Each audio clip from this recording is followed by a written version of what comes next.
Welcome to What's the Big Idea? I'm your host, Dan Carney. Let me start with a question. Is school life and life school, or is it separate with life over here and school over there? I've been thinking about this question for a while, to what extent school feels like a meaningful part of students' life rather than an obligation that exists outside of real life. This thought has accelerated since the start of 2026.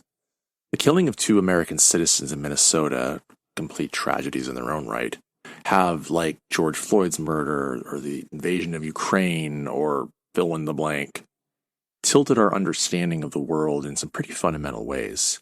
We all feel this, there's no doubt. We feel the weight every time we open social media or the news or try to dodge certain topics with family and friends.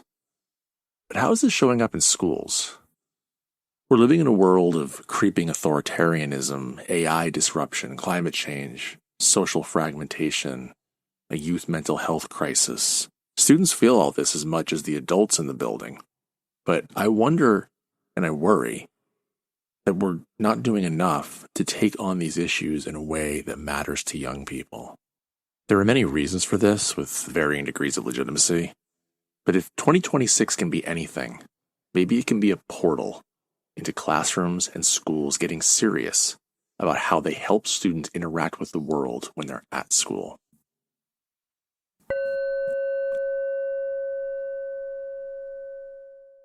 After the killing of Alex Preddy, I posted a question on Instagram. Is your school talking about Minnesota? A few people responded with, not your job, just teach. But teach what? See, their comments were predicated on the belief that a school or a classroom can be neutral, that by simply sticking with the plan, going with the curriculum, ignoring the outside world, we are doing our jobs. In this view, schools don't take a stand.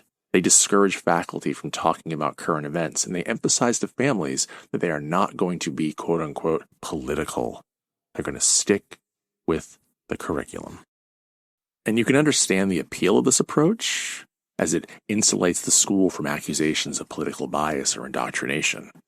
This can be especially appealing in communities where there are strong opinions coming from many sides.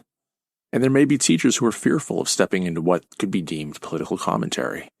School admin doesn't want to deal with families asking why their child is talking about hot-button issues in the classroom. So maybe you can understand the appeal, but this approach shortchanges students.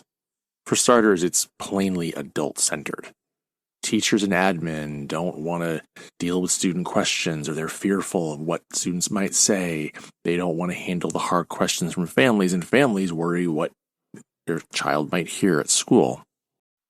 That approach does not take into account what students need in this moment. There's also just this character of educators in this worldview, and you see it, I think, predominantly in conservative media. The cartoonish teacher who's standing in front of the class and pontificating about causes and trying to brainwash students. It's just comical and unhelpful. But here's the bigger problem. Being silent as a school during times of tumults and the tearing of our social fabric is not the same as neutrality. Silence is political. When a school or classroom chooses to say nothing, it's saying a lot. And this is a passive neutrality, and it is itself a political choice, and one that bolsters the status quo.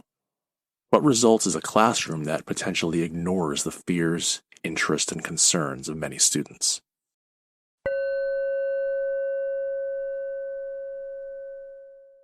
The reality is that a school can be neutral, but it takes a kind of active neutrality.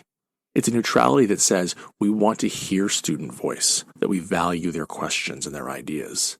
The role of the educator, therefore, becomes a neutral facilitator, a fair-minded moderator of discussion and conversation. The goal is to keep the temperature in the room at a low to moderate level so that productive conversation can happen.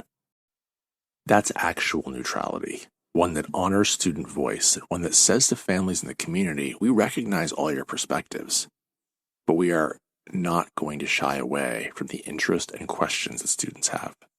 And this is very different than saying a teacher's going to walk into a classroom and announce that ICE agents have killed 2 people. Hey, let's talk about it. But the idea that students wouldn't want to talk about these topics and wouldn't have questions that they can process with their peers and a caring adult, that's absurd. It's ridiculous to think that a school could be neutral by being silent. We shouldn't forget that schools are charged with preparing students to live in a democratic society. If we are simply going to, quote, stick to the curriculum in times of social upheaval and world-changing events, well, how are we doing that? And the thing about this active neutrality that honors student voice, it does not require a carefully planned lesson. It doesn't require preparation of activities or a progression. It only requires a teacher or administrator who cares enough to hear students out, who's willing to go into a classroom and ask how they're feeling, what they're thinking, what questions do they have in this moment.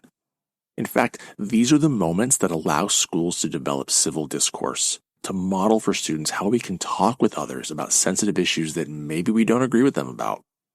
These are the moments that help us shape humans who can go out into the world and continue to have productive conversations about important issues.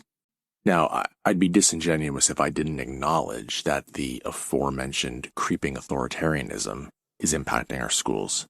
Whether it's the disturbing normalization of book bans in schools and libraries around the country, or the federal government's attempts to stymie DEI efforts in pretty much all Black history, it's no wonder that some teachers would shy away from anything that could put them in the crosshairs of the feds or angry parent groups.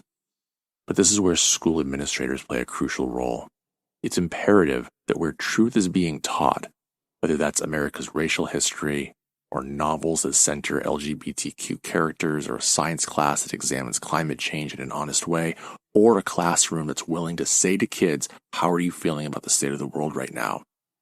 It's imperative that these practices are protected. It's important that admin stands up for teachers, but more than that, it's essential that admin empowers teachers to know that when tough conversations come up, that they are encouraged to help young people grapple with the world they're living in. And this might mean dedicating a staff meeting to talking about what this looks like. It might mean getting teachers the PD they need. But what it definitely means is admin having teachers' backs.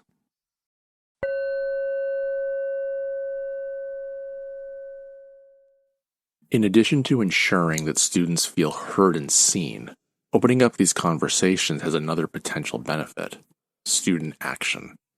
Look, we know that teaching in 2026 is hard when so many of us feel like we're competing against phones, video games, social media, or anything else that delivers instant gratification, especially in a gamified way. We also know from surveys that students find school less and less relevant to their lives as they get older. Well, what better way to make school meaningful than to bring the real world into it? Conversations about big issues, conversations that actually make students feel like their voice matters, can lead to bigger things. Maybe that's research in one of their classes. Maybe it's expressing their feelings through a piece of artwork, or writing a letter, or joining a protest, or leading an assembly at school. My point is, when students are shown that they matter in the context of a big world or national or local event, they rise to the occasion. I've seen this many times, and I bet you have too. I'll wrap up by saying this. These conversations with students, opening up the floor, so to speak, to student voice, and maybe encouraging student action, that's rigor. I hate the word rigor. I hate when rigor is used in educational circles because usually it's a stand-in for more homework, more tests, more AP classes, and frankly, less critical thinking. But now is the time to rethink rigor, frankly, to take the word back, and to think of it as students discussing important issues respectfully, students analyzing media literacy in real time, students asking, what does this mean for us? What does this mean for our neighbors? Teachers facilitating dialogue rather than just delivering information, and a school community asking, how can we be part of the solution? Because I'm sure one of the legacies of 2026 is going to be more schools doubling down on traditional rigor. I mean, they're here in Southern California, there are schools literally going back to Scantron tests. And I guarantee it's not because they think it's better, but because it's easier. It's not controversial. It has the facade of rigor. Hey, look, we're delivering content Monday through Thursday. We're Scantron testing your kids on Friday. How's that for college prep? Well, maybe it's great for college prep. I don't know. I doubt it. But it's not preparing kids for the real world. And I said at the beginning of this essay, commentary, is it an essay if I'm just speaking into a microphone? I guess it kind of is. Is school life and life school? Or is school over there and life's over here? I hope 2026 can be a portal into more school is life and life is school. But we got to lean into those hard conversations. We got to be willing to say to kids, the world is complicated and you're part of it. Now let's be part of the solution. Thanks for listening, everyone. Really appreciate it. Check us out next time.